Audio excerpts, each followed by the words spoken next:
Is America really preparing to invade Greenland and Panama? At first it sounds absurd, like a bad joke or the storyline of a video game. But inside a congressional hearing, that exact possibility was openly discussed. And what's even more shocking is that it wasn't dismissed outright. It was woven into a much bigger conversation about America's ballooning debt, the bloated defense budget, and how China's growing influence in strategic regions like Panama could push the U.S. into decisions with world-changing consequences. Congressman Adam Smith didn't hold back. The DHS that was willing to go to the border and actually secure it, which is what we not submitted a budget yet. So whether or not you're putting that money back in remains to be seen. You have definitely taken it out. And I think the obsession there, and I don't disagree, the border needed to be secure. But from a pure budget standpoint, let's just not keep the political focus on that. Let's make sure that we're funding some of the other priorities that we have. So when it comes back to acquisition reform, and the chairman's point, it's our committee, certainly Congress is part of the problem. We set up a lot of requirements. Defense contractors are part of the problem.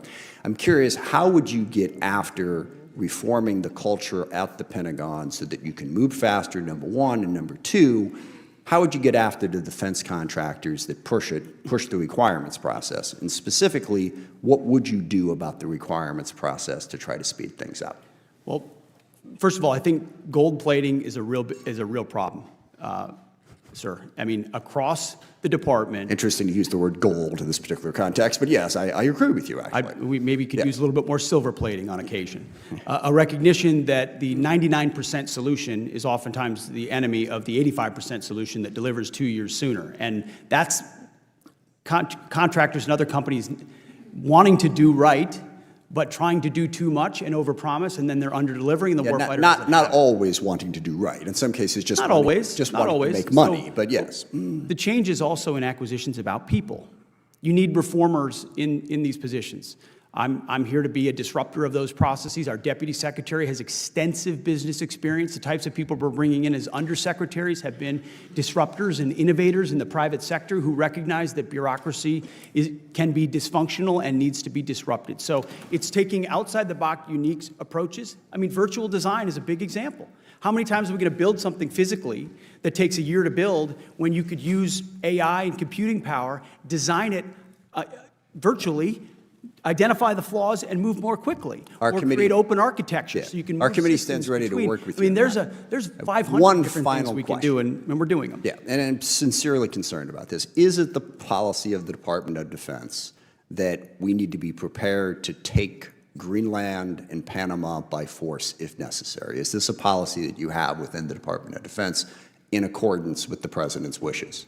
I heard what you said about those two countries and saying we need to worry about China.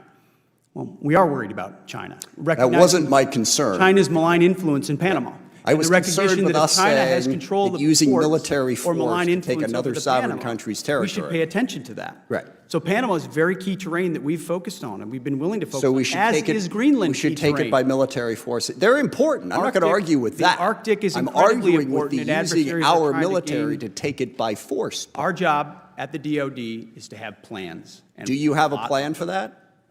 Our job at the Defense Department is to have plans for any particular contingency. Including the contingency of basically invading Any contingency Denmark. you need, we've got it. We've got a building full of planners, and we're prepared to give recommendations whenever needed. So just be clear, you have plans to take Panama and Greenland by force if necessary. I think the American people would want the Pentagon to have plans for any particular contingency. Not for that. Thankfully, we are in the planning business. Speaking on behalf of the American people, I don't think the American people voted for President Trump because they were hoping we would invade Greenland. I'm going to go out on a limb on that one. I yield back. He forced the Pentagon to answer tough questions most politicians are too afraid to ask, and the exchange revealed just how messy America's financial and security priorities have become. It started with the numbers. The House had just passed a budget that added nearly $3 trillion to an already staggering national debt. That's not a typo. $3 trillion on top of the mountain we already owe. Adam Smith made the point clearly: you can't keep writing blank checks and then pretend there won't be consequences.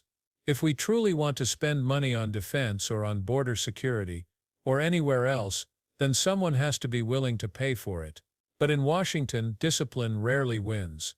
Politicians talk tough about national security while pushing the country further into the red, and Smith wasn't just pointing the finger at one side. He called it what it is: generations of bipartisan failure.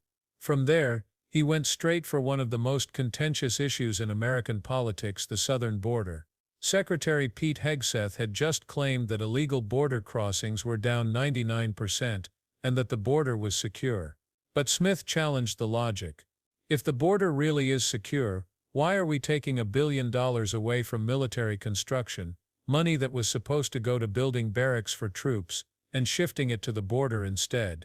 Why are we sending 4,000 more soldiers to an area that we're being told is already under control? The contradiction was obvious, and Smith put it right on the table. Is the border secure or not? And if it is, why are we draining resources from defense to pay for it? That question struck at the heart of Washington's biggest problem: the fantasy that border security and defense spending exist in completely separate universes. In reality, they're both pulling from the same pool of money, and every dollar spent in one place is a dollar taken from another. Smith's point was simple but explosive. You can't treat the defense budget like an endless piggy bank while pretending border money comes from somewhere else. If America doesn't coordinate its spending strategy, it will fail on both fronts. The country ends up stockpiling weapons while the border remains chaotic, and politicians from both parties keep pretending those contradictions don't exist. But Smith didn't stop there. He turned his fire on the elephant in the room, the Pentagon's procurement system, and his words cut deep. He called it broken. Billions of dollars are wasted on overpriced contracts, endless paperwork, and projects that never seem to deliver on time. He brought up the infamous problem of gold plating, when contractors chase perfection, promising a weapon system that can do everything, but delivering it years late and at twice the cost. That obsession with the so-called 99% solution often kills efficiency, when an 85% solution could have been delivered far sooner and at far less expense. The real losers aren't just taxpayers. They're the soldiers who wait years for equipment that arrives too late to be useful. Smith even called out the uncomfortable truth. Many in Washington avoid not every defense contractor is trying to do right. Some are just trying to make money. And the culture at the Pentagon allows it. This isn't just about wasted dollars. It's about wasted time. And in national security, time can be the difference between readiness and disaster.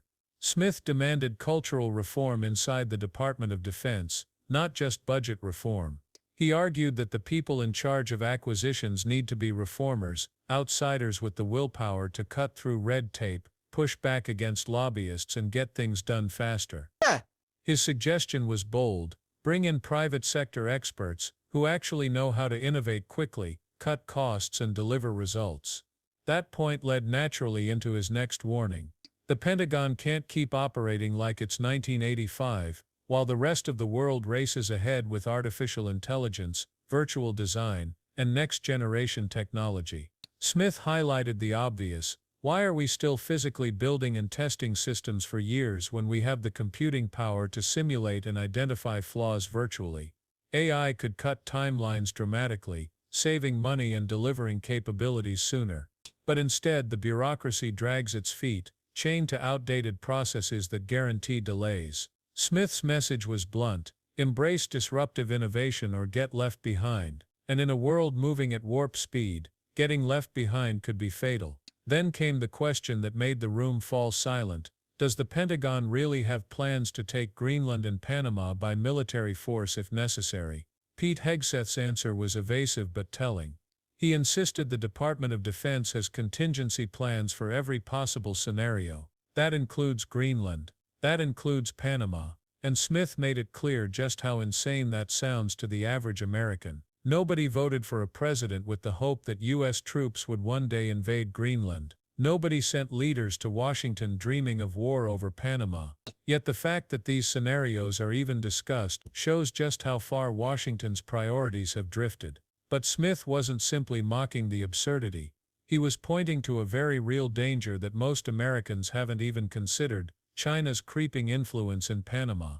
This isn't paranoia. China has been quietly buying up ports, infrastructure and shipping routes near the Panama Canal, one of the most critical choke points in global trade. By controlling access, Beijing could gain leverage over one of the world's busiest maritime corridors. For the U.S., that isn't just an economic issue, it's a national security risk. And when Pentagon officials start talking about military options in response, the world edges closer to a conflict no one voted for, and few are prepared to fight. The real question is whether America is ready to risk another global confrontation over strategic real estate, or whether smarter, more creative solutions can be found before it's too late. Because if Washington thinks it can just march into territories like Panama or Greenland without consequences, it's playing with fire.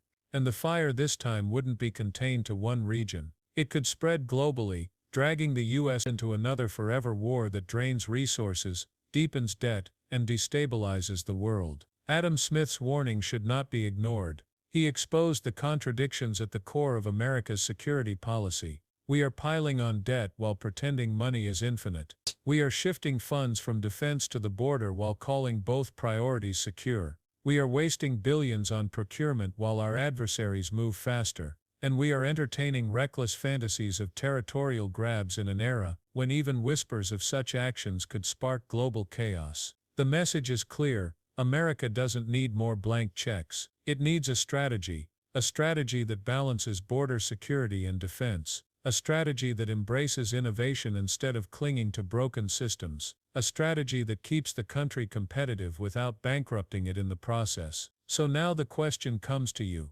Should America really be planning invasions in the 21st century? Should we keep writing trillion-dollar checks with no accountability? Or is it finally time for leaders to stop playing games with national security and start building a smarter, sustainable future? Let us know what you think in the comments. And if you found this breakdown eye-opening, don't forget to hit subscribe, because the next video dives into an even more controversial revelation.